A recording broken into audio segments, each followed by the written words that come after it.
We know there's a lot of things that you can do with your Saturday mornings, and we want to provide as much value to you as possible and help make staying in retirement or achieving retirement that much more of an attainable goal. So I'm going to jump right into it. And I know your time is precious, and we're going to get the most out of it. So we're trying to share really good quality information with everybody because we know there's a lot of information out there with personal finance, and not all of it is the best, and you don't really know the intentions of the source of it sometimes. Scary headlines, the neighbor that says something that might make you rethink what you're doing with your personal financial situation. So we're just going to give good quality information. I'm not allowed to guarantee much in this industry, but I guarantee that everyone in here will at least have one, if not many, more takeaways that you can benefit from. And I'm hoping there's no compliance people in the audience because I think they won't even let me guarantee that, but I digress. So what's our ask at Harford Retirement Planners? Full disclosure, we're terrible at sales, so we don't have any agenda here. We want to share good information, and if you're looking for a financial advisor, maybe someone different to help you with your retirement, you give us consideration. That's it. We're also big on disclosures in the financial services industry, so a couple more disclosures for today. We are storytellers. So you're going to hear some stories. We also love analogies, and sometimes we might stretch them a little too far, but it's all in good nature. So we'll jump right into it. I'd like to share a little bit of who we are, and we're going to go through the who, what, where, how, and why we do what we do to help people with their retirement. So show of hands real quick. I'm going to start with the why. Raise your hand if you like guacamole. It's not a trick question. All right, good. Here at Harford Retirement Planners, we love guacamole. It is the thing that drives us into why we do what we do. And I'll explain with, of course, a story for what I'm talking about because I see some confused faces. So a few years back, a client that I'd worked with for several years gives me a phone call and tells me he received a bad medical diagnosis. I felt terrible. It was awful, but he said, here's what I want to do, because I asked, how can I help? What can we do to make things easier or better for you? And he said, what I'd like you to do is come to the house, sit down with me and my wife, and just kind of go through everything. So if things don't medically go the way that we all hope they do, I'll know that she'll be fine and everybody's on the same page. Of course. So I go to their house, and as you might imagine, I'm thinking this is going to be a very serious, somber type of conversation. And I was surprised that it was anything but. We sat around their kitchen table, put all the papers out. We didn't even talk about it for a while. We were connecting on a human level and just telling stories. And somewhere along that conversation, I mentioned that I like Chipotle, but I can't bring myself to buy guacamole. And we laughed, and he said, what do you mean? Do you like guac? I said, I love it. I just can't bring myself to spend the $2.89. I don't know if it's worth it. So he laughed, and the conversation took a few more turns, and then eventually, after a long time, we did get down into the financial planning conversation, and they were fine. So we wrapped up the meeting. I was pleasantly surprised that it was actually very lighthearted in conversation. I felt that we had a great plan going forward, and we eased the burden, at least in some part of their minds. He said, Joe, let me walk you out to your car. I said, okay, great. So we're walking outside of his house, and once we crossed through the front door and we stepped outside, I felt a shift. I felt that I stepped into thicker air. It seemed to have a heavier weight to it. I can't really it was just a feeling that I had. And he said 3 words that forever changed my perspective and how I approach helping people with their financial picture. He put his hand on my shoulder, looked me in the eyes, and said, get the guac. I got chills when I say it. I get chills every time I tell that story, and obviously it isn't about guacamole or avocados, right? Guac represents something more. What can we be doing that we're not allowing ourselves to enjoy because of the fear of the financial impact? It could be something as silly as an add-on at Chipotle. It could be a family vacation, but you can make great memories with your kids or grandkids. It could be whatever guac is to you.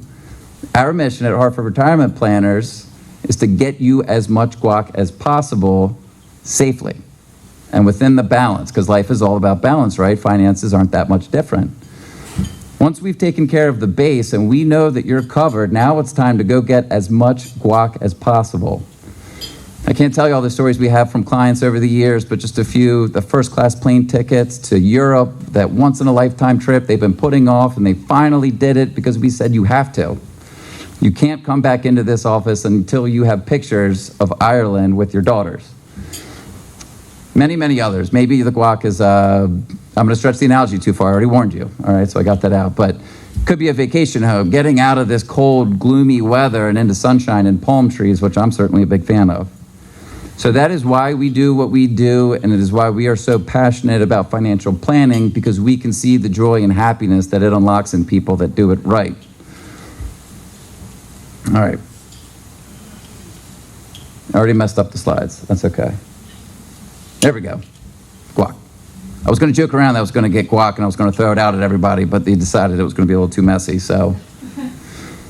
So where's our office? Where would we meet? Well, we can meet anywhere, phone calls, Zooms, but our physical office is on Main Street in Bel Air, the hometown where I grew up, and I'm super proud of it, so I'm only going to spend a minute talking about it.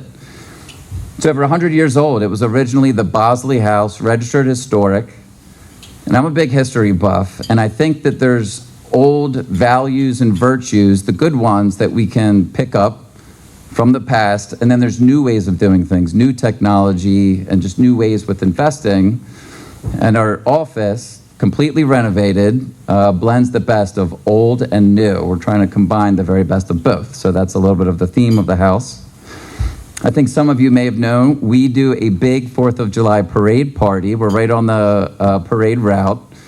Over 200 people would love it. If anybody in here would like to join us this year, America turns 250, so it's going to be the biggest 4th of July party that we'll have up to date. We put bleachers in that front yard so the kids can see and they're not blocked by, adults. Face painters, it's a big family event. I'm a huge family guy, and it is so enjoyable for me to look out over the crowd and see all these little faces with fireworks painted and running around and having the time of their lives. So. Also, as I'm getting into, I don't want to say older years, but I'm getting older, I value a good parking situation. And we have a big parking lot. I used to work in Towson, and it was garages, and everybody would come in all frazzled. I wanted to take care of that, so with our office, it's real easy. When you come in, it's not this stuffy setting. I know we have suits and jackets. You probably won't see that if you come visit us. We're a little bit more low-key.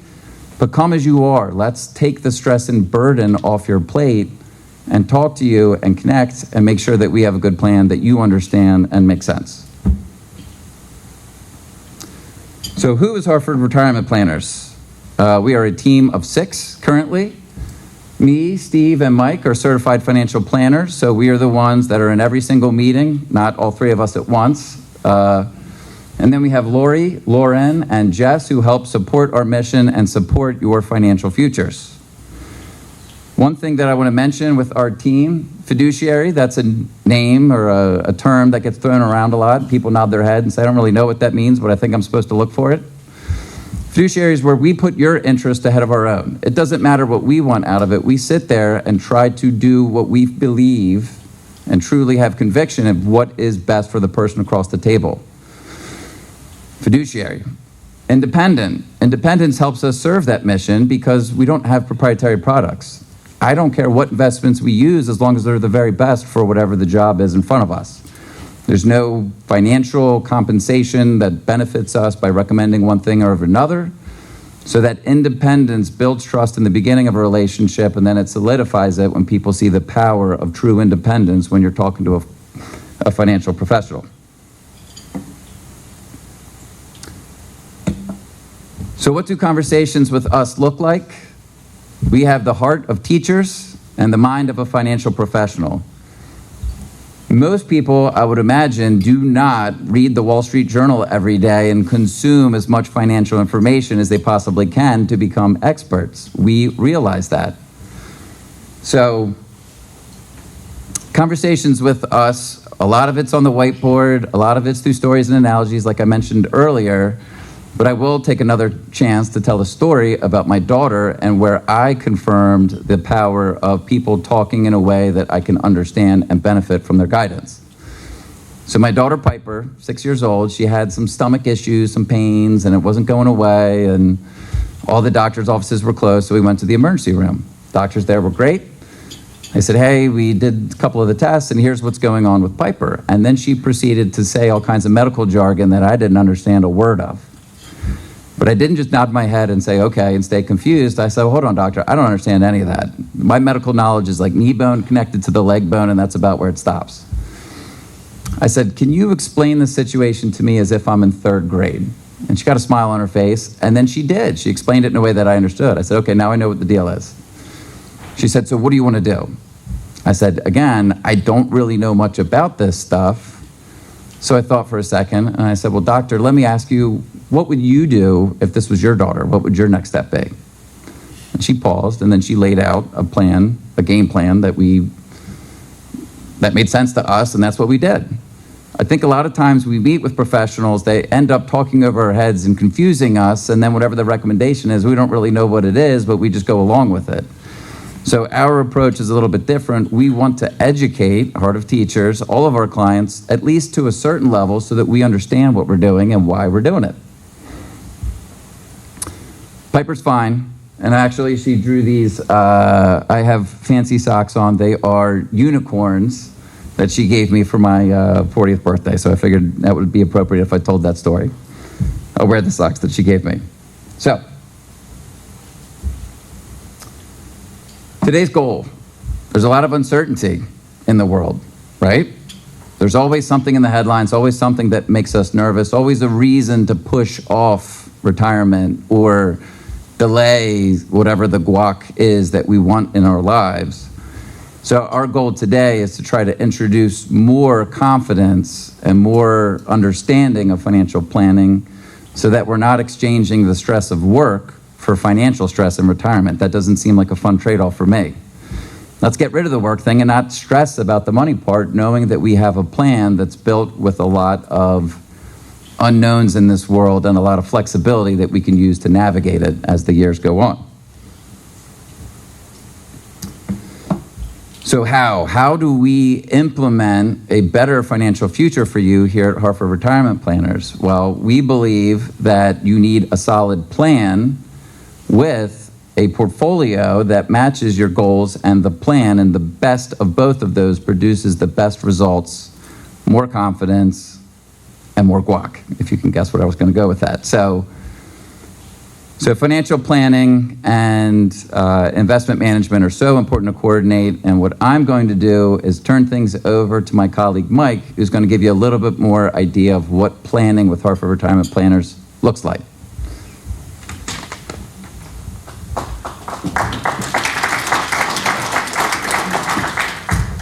Thank you. All right, so it is something we say all the time, kind of like Joe mentioned, is that your specific investment accounts have to be tailored to your specific goals and your specific financial situation. So, Steve's going to dive a little bit deeper into our investment philosophy here in a few minutes, but what I want to do is start with a phrase that we use all the time. So a goal without a wish is just a plan.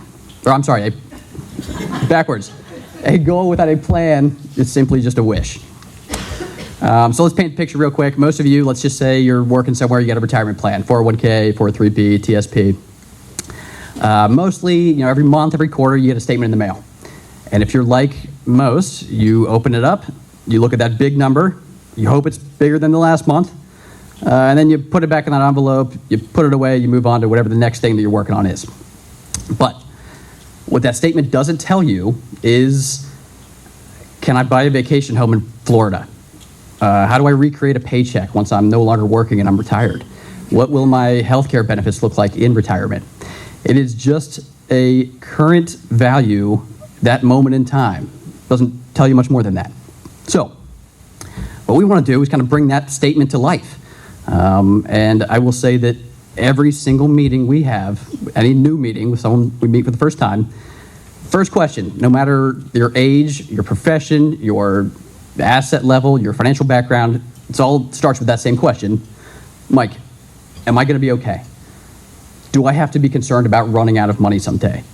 Am I on track to retire at the planned age that I set out for in the first place? So what I want to do, let's kind of look through our financial planning process at a high level. Step one is going to be, we're going to define what your retirement looks like. A lot of different backgrounds in this room, and you might be on the end of the spectrum that's, hey, I've been tethered to my office my whole career. I want to go see the world. I want to travel around. I want to go, explore the world. Then we got a lot of people that are maybe a sales job and you've lived on the road and you just can't wait. You want to put a swimming pool in the backyard, sit there and watch the clouds go by and relax now that you're not, constantly going everywhere. So we got to learn what matters to you. We like to separate the goals into 3 different buckets: our needs, our wants, and our wishes. As you see, needs, on the left side of the screen, needs are pretty basic, let's put it this way, pretty simple for most people. We need that basic income coming in, make sure bills are paid, make sure we keep our same, paycheck being created. Also want to make sure healthcare is covered. That's pretty cookie cutter for most, those 2 goals. Beyond that, your needs, and if we're looking at the sample plan here, they want some money carved away to actually build a home in North Carolina, let's say. They want money set separately for travel fund that they don't have to tap into their month-to-month bills. Looks like they want a boat. And if we look on their wishes, I love their priorities here. If they have their boat, they have their house, maybe help put grandkids through college. So, step 1, we've kind of defined what ideal retirement looks like to you. Step 2, to kind of piggyback off Joe's doctor analogy, we've got to take your vitals, right? Where is money right now? What is your specific Social Security projections? Maybe you're a federal employee and you have a pension, right? What are the different pension election options we could choose from? Where's the investments now? How are they allocated? Do you have debts, right? And once we are able to kind of paint that full picture, we use some pretty neat software and we use probability to give you an idea of, will it work? And this right here is how we answer that question of, am I on track? Am I doing the right things? Am I going to be okay? Hey, if we're all the way to the right, we're shooting at 99%. That's a different conversation. But let's say that we're looking at something on the left and we're like maybe a little bit below that confidence zone. What we're going to do is we're going to show you options that work. We'll give you some different adjustments, right? Maybe it's you work an extra year or 2. Maybe we redefine expectations within retirement. And really, it's our job to give you ideas that will work, show you different options, but only you know yourself, and you are going to know what you value more. Maybe it's working more, maybe it's changing expectations in retirement, maybe it's some mixture of the 2. Now, no matter what plan we build, it has to be able to be flexible. Quick story, we had a client that was client was in Maryland here, and for 5-6 years, as long as we were working with them, planning that as soon as we retired, we filled in that paperwork, moving down to Florida. He was craving warm weather year-round. Now he has 3 children, all here in Maryland. Completely coincidentally, one after another, each one moved to Denver, Colorado. So once that 3rd one moved, we got a phone call. You know what, Mike? I think Florida's off the table. I think we're moving to Denver. Which is, I would say that's not the exception to the rule. That is like most plans, when you're setting your expectations in the first place, there will be something that will change. So what we have to do is make sure that there's ongoing planning to make sure every single facet of the plan, no matter how life hits you, can always be adapted. So like I said a few minutes ago, there's always has to be room for tune-ups. The plan that we build is only as good as the investments within the accounts that support the plan. So that's kind of a snapshot of how we look at planning and how it has to be flexible. What I'd like to do now is bring up Steve Maxwell to talk about our financial planning process and kind of talk about our investment philosophy now that we've touched on the planning process. So Steve.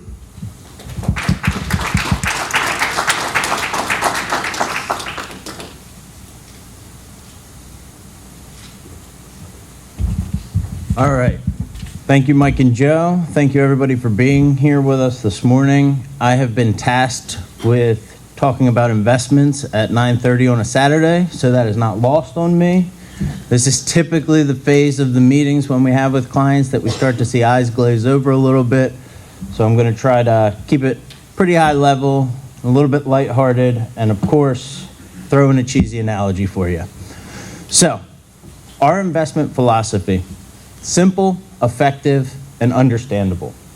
It's high quality stocks, it's high quality bonds, held for the long term, the Warren Buffett approach to investing.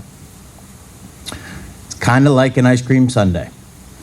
When I say simple, I don't want you to feel like it's a cookie cutter approach. Every portfolio that we build is customized for the client that it's serving and their goals.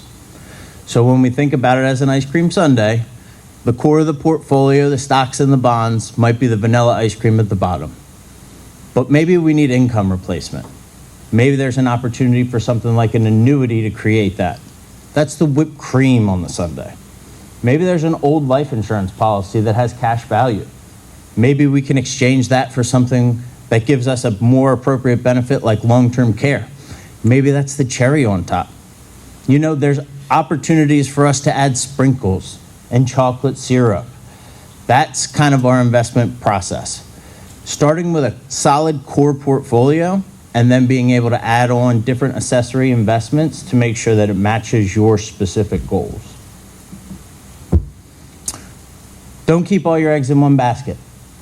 As somebody who owns chickens, this one hits home. A case for diversification in the portfolio. Why don't we just buy US stocks and hope for the best? I'm going to warn you to get your glasses out for the next slide. It's a bit of a doozy. Now, there's not going to be a test on this, so let me explain it to you. I want you to focus mostly on the colors here. Each one of those boxes and each one of those different colors represents a different sector of the market that we could be invested in. That's things like US stocks, international stocks, bonds, emerging markets. The bottom is going to be the lower performers and the top is going to be the best performers. And then the columns represent a different year in the market. This isn't a trick question. Does anybody notice any patterns up there? Yeah, they're all square, exactly. Perfect. That's about the only one. My crystal ball is broken just like everybody else's. I don't know where the market's going to go in the future, and I'm not going to go into a meeting with you and say, let's take your life savings and put it all into US stocks because I know that that's going to be the best thing next year. What we want to do is build a diversified portfolio, which is actually represented by these gray boxes here. A diversified portfolio, when you're going into retirement, is going to give you stability. We don't want to create a situation where we put you into a portfolio that's not appropriate for you, and when we experience that first downturn in the market, which is inevitable, we see downturns in the market, regardless of how good we set up your portfolio, if we put you in a portfolio that's not appropriate for you, and it's not diversified, and it causes you to panic at the bottom of the market, and you want to move your money out of the market to cash, that is the biggest risk to your success in retirement and as an investor. So setting up a portfolio that creates stability, we do that through diversification. We also do that through risk tolerance and the appropriate amount of bonds to stocks in the portfolio, which I'll talk about in a second. But that's why we prefer that diversified portfolio. So if there is one high-level pattern you take away from this chart, it's that those gray boxes, they're never the highest, but they're never the lowest. They kind of track right along the middle, a little bit up, a little bit down, but they're stable. Okay, so we talked about goals. Mike talked about goals in the planning process. Talk about diversification. The two other very important factors when we're building your investment portfolio is your risk tolerance and your time horizon. So risk tolerance. What is risk tolerance? It sounds intimidating. How comfortable are you with market change and market volatility? This is going to be very different for every person we sit down with. You could have two of the same the same investor who work at the same company and put the same amount of money into their 401k each year. One person just puts the money away and they never look at their statements, and then they get to retirement and they have this sum of money and they're like, okay, how do I turn this into income? The other person could do the same strategy, put money into the 401k, but they're actively managing that 401k. So they're in there and they're changing investments and they're paying attention to market cycles. The second person who's a little bit more familiar with the ups and downs of the market might have a little bit of a higher risk tolerance. So they might be a little bit more comfortable with downturns in the market because they've paid attention to it over time and they've seen, okay, the market goes down, but it always recovers. Technically, I can't say always recovers, but in the past 100 years of the stock market, it has always recovered and performed better. So risk tolerance for you as an investor, going back to what I was saying, the biggest risk to your portfolio and your success in retirement is making sure that we get your risk tolerance correct. Because when we go through those down markets together, our job as advisors is, number one, to be able to help coach you through those situations. But if you're in a portfolio that you're not comfortable with and it goes down a lot further than you thought it was going to, and you panic in the bottom of that market, again, any move out of the market when stocks are down is going to be very hard to recover from. So getting that risk tolerance correct is very important. The other factor is time horizon. So what goals are we planning for in what period of time? So Mike mentioned one way that we think about buckets as far as wants and needs when it comes to planning. This is another way we can think about buckets in the fact of what is your time horizon for short-term goals, midterm goals, and long-term goals. So say maybe a 1-year period, a 2 to 3 year period, and then 3 years plus. The way we approach that from our perspective is that we want to ensure we have enough assets held in safer investments to reach those short-term goals so that regardless of if the market's up or down, we can still make those distribution payments to you as income. Or, you know, Steve, I want to buy a boat in the next couple months, or I want to go buy a new car. We want to make sure that we take that money and we take some of the risk off the table when it comes to planning. So that's a huge component of our portfolio management process, is making sure that we have that money set aside, knowing that we have future distributions coming up. All right. Like I said, my crystal ball is broken like everybody else's. We don't know when the market's going to go up and when the market's going to go down. Time in the market is more effective than trying to time the market. Again, another slide, let me just summarize it for you here. $10,000 invested in the S&P 500 10 years ago. If the money stayed invested, you'd have roughly $63,000. If you missed the 20 best days in that 10-year period, you're looking at roughly half of that performance value, of that portfolio value.